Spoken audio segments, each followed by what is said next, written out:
পোনপ্ৰথমে চিমেণ্ট চাপৰি এই বাকৰিৰ পৰা সমগ্ৰ অসমবাসী ৰাইজক ৰঙালী উলগ আৰু অসমীয়া নৱবৰ্ষৰ সেৱা কৰা শুভেচ্ছা জ্ঞাপন কৰিছোঁ। পোনপ্ৰথমবাৰৰ বাবে চিমেণ্ট চাপৰিলৈ আহিলোঁ আৰু আমাৰ চিমেণ্ট চাপৰি আঞ্চলিক ছাত্ৰ সন্থা তথা সদৌ ধেমাজি জিলা ছাত্ৰ সন্থাৰ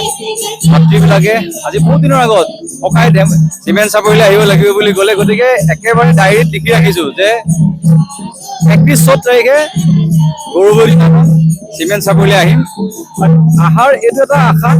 যে চিমেণ্ট চাপৰিত বসবাস কৰা যিমান জাতি জনগোষ্ঠী ভাষা ভাষী লোক একেলগে আছে, গতিকে আহিয়ে দেখা পাইছোঁ আমাৰ সুন্দৰভাৱে পৰিবহণ কৰিছে আমাৰ নেপালী বাই ভনীসকলে, আৰু এনেকৈ আৰু বহুতো আছে আমাৰ কি কয় মিচিং বাই ভনীসকলো আছে, তেখেতসকলো অনুষ্ঠান পৰিবহণ কৰিব। গতিকে আহি ভাল লাগিছে আৰু এইটো এটা অসমীয়া নৱবৰ্ষৰ এটা আমাৰ নতুন বৰ্ষ, গতিকে বৰ্ষটো যাতে ভাল হওক, যাতে আমাৰ অসমলৈ নতুন নতুন আশাৰ বতৰা কঢ়িয়াই আনে আৰু অসমীয়া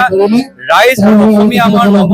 প্ৰজন্মৰ যুৱক যুৱতী যাতে আমাৰ বিশ্ব দৰবাৰত জিলিকি ৰওক, সেয়ে ভগৱন্তৰ প্ৰাৰ্থনা চবৰে কুশলে মংগলে পাৰ হওক। ধন্যবাদ। মই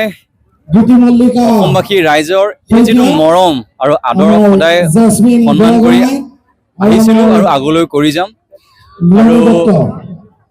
নতুন পৰিকল্পনা সদায় আছে। কিন্তু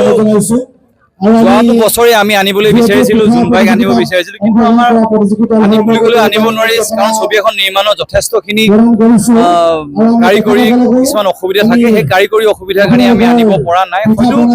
চেষ্টা কৰিম এই বৰ্ষত অসমবাসী ৰাইজক সেই জোনবাই, সেই নেত্ৰ, সেই ইন্দ্ৰ, সেই মেনকাৰ, সেই কাহিনীবিলাক আকৌ ৰাইজৰ আগত উপস্থাপন কৰিবলৈ চেষ্টা কৰিম। চিমেণ্ট চাপৰি আঞ্চলিক ছাত্ৰ সন্থাই চিমেণ্ট চাপৰিবাসী ৰাইজৰ সহযোগত অনুষ্ঠিত কৰা ৰঙালী বিহুৰ আদৰণি অনুষ্ঠানত উপস্থিত থাকি আপোনালোকৰ মাধ্যমৰ জৰিয়তে সমূহ অসমবাসী ৰাইজলৈ আমি ৰঙালী বিহুৰ আন্তৰিক শুভেচ্ছা আৰু ৰঙালী বিহুৰ আন্তৰিক ওলগ জনাইছোঁ, আৰু অসমবাসী ৰাইজৰ পৰা আমি আশীৰ্বাদ বিচাৰিছোঁ, শুভাশীষ বিচাৰিছোঁ, যাতে আহি থাকিবলগীয়া দিনটোত আমি ছাত্ৰ সন্থাই জাতিটোৰ সৰ্বতো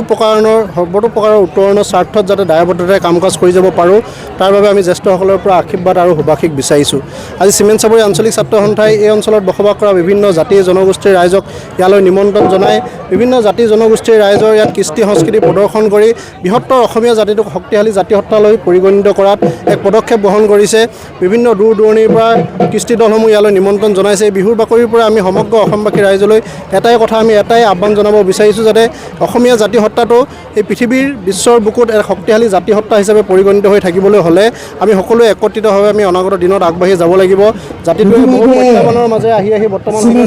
পাইছেহি, আহি থাকিবলগীয়া দিনটোত যাতে আমাৰ কাৰণে সম্ভাৱনাৰ বছৰ হয়, যাতে এক আশাৰ বছৰ হয়, ছাত্ৰ ছাত্ৰীসকলে যাতে